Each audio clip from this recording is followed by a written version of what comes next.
Hey guys, हम इस video में इंडिया टू केन्या ट्रैवल के बारे में बात करेंगे। लेकिन सबसे पहले आपको केन्या के बारे में कुछ बेसिक चीजें जान लेनी चाहिए। So let's start. Kenya Kenya एक ईस्टर्न अफ्रीकन कंट्री है जिसका पूरा नाम है रिपब्लिक ऑफ केन्या। ये देश लगभग 5,80,367 स्क्वायर किलोमीटर्स में फैला हुआ है। एंड केन्या फेमस है for its scenic landscape, vast wild life reserves and for its mountain highlands. Kenya की कैपिटल सिटी है नाइरोबी और नाइरोबी केन्या की लार्जेस्ट सिटी भी है। लेकिन केन्या की ओल्डेस्ट सिटी है मोम्बासा। इस देश में लगभग 68 लैंग्वेजेस का यूज किया जाता है, लेकिन केन्या की ऑफिशियल लैंग्वेज है स्वाहिली। केन्या अपने बॉर्डर्स 5 देशों के साथ शेयर करता है, जिनके नाम है south Sudan, Ethiopia, Somalia, Uganda and Tanzania. और वहीं केन्या का एक हिस्सा इंडियन ओशन से भी लगा हुआ है और वहीं पे सिचुएटेड है Mombasa city. And Mombasa city में सिचुएटेड है किलिंदिनी हार्बर मोम्बासा पोर्ट, जो कि केन्या का एकमात्र इंटरनेशनल सी पोर्ट है। एंड ये पोर्ट पूरे ईस्टर्न अफ्रीका रीजन का सबसे बड़ा और सबसे बिजिएस्ट सी पोर्ट है। एंड इस सी पोर्ट को मैनेज किया जाता है by Kenya ports authority KPA। Kenya के दो सबसे मेन एयरपोर्ट्स है जोमो केन्याता इंटरनेशनल एयरपोर्ट, जो कि सिचुएटेड है इन नाइरोबी, और इस एयरपोर्ट से लगभग 64 डेस्टिनेशंस के लिए फ्लाइट रहती है। एंड दूसरा मेन एयरपोर्ट है मोम्बासा मोई इंटरनेशनल एयरपोर्ट, जो कि सिचुएटेड है एट मोम्बासा सिटी। एंड इस एयरपोर्ट से लगभग 9 डेस्टिनेशंस के लिए फ्लाइट मिल जाती है। माउंट केन्या पूरे केन्या का सबसे बड़ा माउंटेन है और पूरे अफ्रीका का सेकंड हाईएस्ट माउंटेन है। एंड किलिमंजारो माउंटेन पूरे अफ्रीका का सबसे हाईएस्ट माउंटेन है, जो कि सिचुएटेड है इन तंजानिया। केन्या की पॉपुलेशन है around 5 crore 40 lakh and 3/4 of people in Kenya work in agricultural sectors. और केन्या में चाय और कॉफी बीन्स की खेती बहुत ज्यादा होती है, जिसको वो लोग एक्सपोर्ट भी करते हैं। एंड केन्या की कॉफी को पूरे दुनिया में ही पसंद किया जाता है। एंड कुछ लोग तो ये भी क्लेम करते हैं कि बराक ओबामा, जो कि यूएस के प्रेसिडेंट रह चुके हैं, वो भी केन्या से ही बिलोंग करते थे। अब गाइस, आपने केन्या के बारे में बेसिक नॉलेज गेन कर ली है, तो अब मैं आपको केन्या के कुछ टॉप टूरिस्ट डेस्टिनेशंस के नाम बता देता हूं, जो आपको जरूर से विजिट करना चाहिए अगर आप केन्या जाते हो तो। एंड इसके बाद हम बात करेंगे इंडिया टू केन्या ट्रैवल के बारे में कि केन्या का वीजा कैसे लेना है, कितना कॉस्ट आएगा, एंड होटल एंड फ्लाइट्स का कॉस्ट कितना आ जाएगा। तो गाइस, केन्या एक बहुत हरी भरी कंट्री है एंड आपको यहाँ ज्यादातर वाइल्ड लाइफ रिजर्व ही देखने को मिलेंगे। एंड अगर आप ऐसा सोच रहे हो कि केन्या में आपको यूके जैसे बिल्डिंग्स या दिल्ली जैसे ओल्ड मॉन्यूमेंट्स देखने मिलेंगे, तो ऐसा कुछ नहीं है केन्या में। एंड यहाँ पर ज्यादातर घूमने के प्लेसेस नेचर से रिलेटेड होंगे, जैसे कि wild life reserves, parks, mountains, islands, rivers and lakes. तो गाइस, केन्या में विजिट करने के लिए कुछ अमेजिंग प्लेसेस के नाम है Nairobi, Lake Nakuru, Mombasa. And guys, Mombasa में आप जा सकते हो Bamburi Beach, then we have Amboseli National Park. And Narok में आप जा सकते हो Masai Mara National Reserves, and then Lake Naivasha, Lake Victoria, Nairobi National Park, Malindi, Mount Kenya, tiny Beach, the Great Rift Valley, Uhuru Gardens, Lamu Islands, Wasini Islands, Hell's Gate National Park and 14 falls. अब मैंने already इतने सारे beautiful places के नाम आपको बता दिए and pics देख के तो अब आपका भी केन्या जाने का मूड बन ही गया होगा। एंड अगर आप केन्या में अच्छे से घूमना चाहते हो तो आपको कम से कम 2 वीक्स का ट्रिप प्लान करना चाहिए, क्योंकि विदेश की यात्रा बार बार नहीं होती, और अगर होती भी है तो बार बार एक ही कंट्री में कौन जाएगा। तो आपको केन्या का ट्रिप कम से कम 2 वीक्स का प्लान करना चाहिए। एंड मैं भी इस वीडियो में ट्रिप प्लानिंग 2 वीक्स का ही करूंगा गाइस। नाउ अब हम सबसे पहले बात कर लेते हैं केन्या वीजा के बारे में, एंड देन हम बात करेंगे फ्लाइट्स और होटल रिक्वायरमेंट्स के बारे में। तो गाइस, केन्या इंडियंस को मेनली 2 टाइप्स के वीजा देती है। फर्स्ट है स्टिकर वीजा, जो आपको एम्बेसी जाके लेना होता है, एंड सेकंड है ई वीजा, जो आप घर बैठे अप्लाई कर सकते हो। एंड क्योंकि केन्या हमको ई वीजा प्रोवाइड करती है, इसलिए एम्बेसी वाले ज्यादातर वीजा नहीं देते, और एम्बेसी वाले बोल देते हैं कि आप जाके ई वीजा अप्लाई कर लो। एंड ये सही भी है, क्योंकि ई वीजा बहुत जल्दी अप्लाई हो जाता है गाइस। तो यहाँ हम एम्बेसी वाले वीजा के बारे में बात नहीं करेंगे, and we will only talk about e visa of Kenya for Indian nationals. तो गाइस, केन्या इंडियंस को मेनली 3 पर्पसेस के लिए टूरिस्ट वीजा देता है, जैसे कि for tourism purposes, for business purposes and to visit friends and relatives. And इन तीनों चीजें के लिए एक ही टाइप का वीजा अप्लाई होता है। एंड इसके अलावा और दूसरे टाइप के वीजा होते हैं, जैसे कि वर्क वीजा हो गया, लेकिन उसके बारे में हम ज्यादा डीप में नहीं जाएंगे। तो अब बात करें केन्या वीजा रिक्वायरमेंट्स के बारे में, तो ये one of the easiest visa है जो आपको इजीली मिल सकता है। एंड ये ई वीजा होगा, तो इसके लिए आपको सारे डॉक्यूमेंट्स ऑनलाइन ही सबमिट करने होंगे। तो केन्या का ई वीजा लेने के लिए आपको चाहिए होगा अपना पासपोर्ट, जो कि कम से कम 6 मंथ्स के लिए वैलिड हो और उसमें कुछ ब्लैंक पेजेस बचे हो। एंड आप जब वीजा के लिए फॉर्म भरोगे तो आपको कुछ बेसिक डिटेल्स भी फिल करनी होंगी, such as your birth date, passport number, nationality, date of passport expiration and so on guys. And आपको अपना एक डिजिटल फोटो रखना है। अब डिजिटल फोटो मतलब आपको अपने फोटो को कंप्यूटर में रखना है, ताकि फॉर्म भरते टाइम आप अपने फोटो को वीजा एप्लीकेशन फॉर्म में इजीली अटैच कर सको।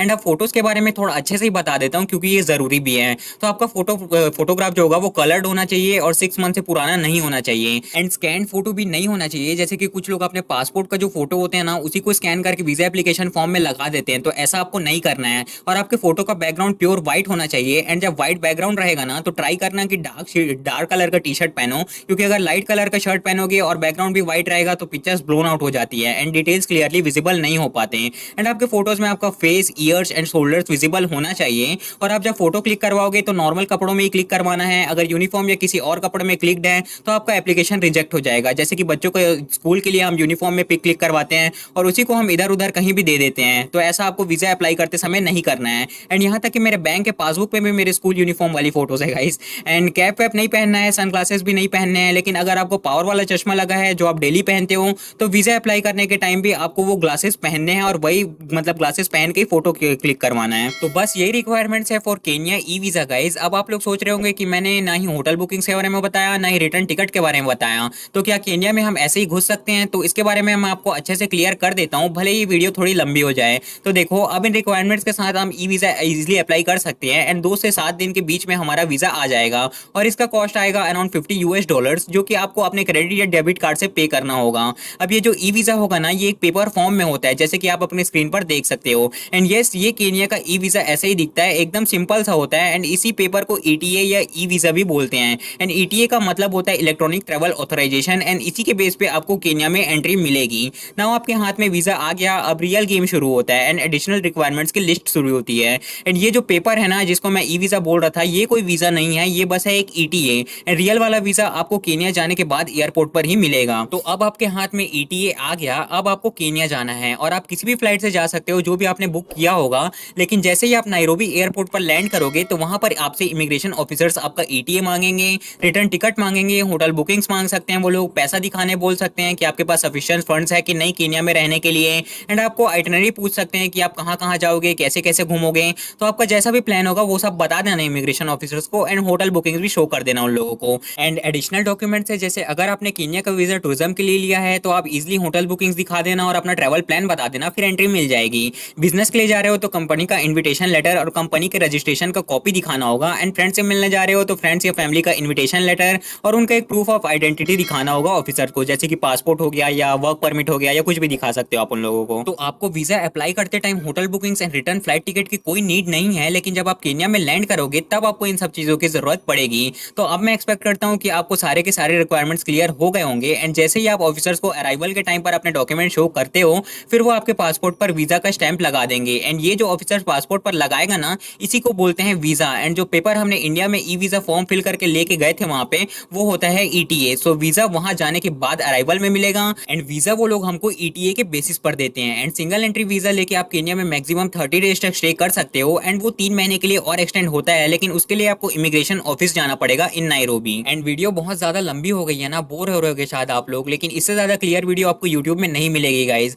एंड इतने देर हो गए वीडियो स्टार्ट किए हुए, अभी तक मैंने एक बार भी सब्सक्राइब एंड लाइक करने नहीं बोला, तो जल्दी जाओ एंड चैनल पे अगर नए हो तो चैनल को सब्सक्राइब कर दो। एंड सोचो अगर आपको वीडियो कंज्यूम करने में बोर लग रहा है तो मैं कितना मेहनत किया होगा इस वीडियो को क्रिएट करने में। एनीवेज गाइज, अब हम बात करते हैं इंडिया टू केन्या फ्लाइट्स के बारे में, फिर हम बात करेंगे होटल के कॉस्ट के बारे में। तो सबसे पहले गाइज हम फ्लाइट सर्च करने के लिए आ गए हैं kiwi.com पर और यहाँ पे मैंने सर्च किया है इंडिया टू केन्या और डिपार्चर का डेट मैंने डाला है 1 मार्च से 31 मार्च के बीच में। और जैसा कि मैंने बताया था कि 2 वीक का ट्रिप प्लान करेंगे तो लेंथ में मैंने 14 डेज डाल दिया है। अब यहाँ पे अपन क्लिक करते हैं नायरोबी पे, क्योंकि हम जाना चाहते हैं नायरोबी। अब ये एक बार सर्च हो जाता है उसके बाद में अच्छा हो गया चलो सर्च। तो यहाँ पे आप सामने ही देख सकते हो कि अपना को चीपेस्ट में मिल रहा है 39,000 का, लेकिन बेस्ट फ्लाइट है 41,000 का। ठीक है, तो 41,000 में आपको इंडिया से केन्या का फ्लाइट मिल जाएगा विथ 1 ले ओवर। अब ये जो ले ओवर है ये आपका दुबई में रहेगा और ये सिर्फ 2 घंटे और 15 मिनट का है, तो ये ज़्यादा कोई बहुत बड़ी बात है नहीं। और अगर आपको डायरेक्ट फ्लाइट भी सर्च करना है तो यहाँ पे आप नॉन स्टॉप में क्लिक कर सकते हो। और नॉन स्टॉप फ्लाइट्स आपको देखना है तो ये देखो 55,000 से अहमदाबाद से फ्लाइट मिल रहा है जो कि 55,000 का है,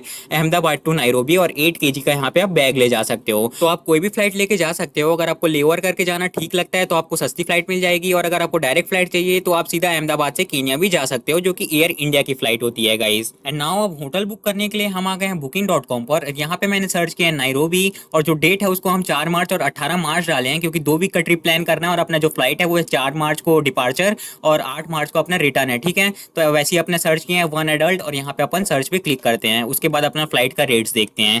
तो ये आ गया फ्लाइट्स का रेट, और यहाँ पे देखो 31,000 इंक्लूडिंग टैक्सेस एंड फीस, तो इसको देखते रहना, ठीक है। तो 31,000 में आपको नायरोबी में रूम मिल जा रहा है, वो भी 14 नाइट के लिए। और अगर आपको इससे भी सस्ता चाहिए तो फ्लाइट लोएस्ट फर्स्ट पे क्लिक करो, प्राइस लोएस्ट फर्स्ट, और यहाँ पे आपको बहुत मतलब जितनी भी सस्ती सस्ती बिल्डिंग्स होगी, मतलब होटल्स होंगे, वो सब आपको दिख जाएगी। मैं वीडियो बहुत जल्दी जल्दी में बना रहा हूँ क्योंकि वीडियो ऑलरेडी बहुत लंबी हो गई है, इसलिए आवाज़ फिसल रही है। तो यहाँ पे देखो आपको फ्लाइट का रेट्स कितना कितना मिल रहा है, तो ये आप इजीली बुक करके जा सकते हो। लेकिन अगर आप वहाँ जाते हो केन्या में, तो एक जगह तो रुकोगे नहीं आप। तो अगर नायरोबी का देख रहे हो तो मोम्बासा सिटी का भी देख लेते हैं कि वहाँ पे क्या है। तो यहाँ पे मैं सर्च करता हूँ मोम्बासा, एंड इसका रेट देखते हैं फिर इसका क्या क्या रहता है। तो मोम्बासा मैंने यहाँ पे सर्च कर लिया, और सर्च पे क्लिक करते हैं। मोम्बासा में क्या रेट है होटल्स का वो देखते हैं एक बार। तो अगर आप नायरोबी में जाते हो तो आपको 15 से 20 हज़ार में अच्छा सा अच्छा होटल मिल जाएगा, लेकिन वो 14 दिन का है। अगर आप एक वीक का कॉस्ट करके जाते हो, मतलब एक वीक का प्लान करके जाते हो, तो आपको मतलब 6-7 हज़ार में मिल जाएगी, मतलब 1,000 पर नाइट ऐसे करके मिल जाएगी। अब मोम्बासा सिटी में देखो यहाँ पे एक्सपेंसिव एक्सपेंसिव होटल्स भी हैं, लेकिन प्राइस लोएस्ट फर्स्ट पे आप जैसे ही क्लिक करोगे तो आपको यहाँ पे सस्ती सस्ती होटल्स भी दिख जाएंगी। तो यहाँ पे मैंने क्लिक कर दिया है, अब ये लोड हो रहा है। तो यहाँ पे आप देख सकते हो 14 दिन का सिर्फ आपको 7,500 रुपए के अंदर मिल रहा है, ठीक है। 14 दिन का आपको 10,000 के अंदर मिल रहा है। तो वही 15 से 20 हज़ार के अंदर आपको 14 दिन का स्टे हो जाएगा नायरोबी और मोम्बासा सिटी में। आप कहीं भी जाना चाहते हो तो आप इजिली ट्रैवल करके जा सकते हो गाइस। तो इस वीडियो में हमने इंडिया टू केन्या ट्रैवल के बारे में डिटेल में बात कर लिया, जैसे कि वीजा के बारे में, वीजा कॉस्ट के बारे में, होटल्स के बारे में, फ्लाइट्स के बारे में, एंड जितने भी सारी चीज आपको जरूरी थी जानने के लिए, वो सब हमने इस वीडियो में डिस्कस ऑलरेडी कर लिए हैं। तो बस गाइस इस वीडियो में इतना ही, मिलते हैं आपसे हमारी नेक्स्ट वीडियो में। Thanks for watching and have a good day.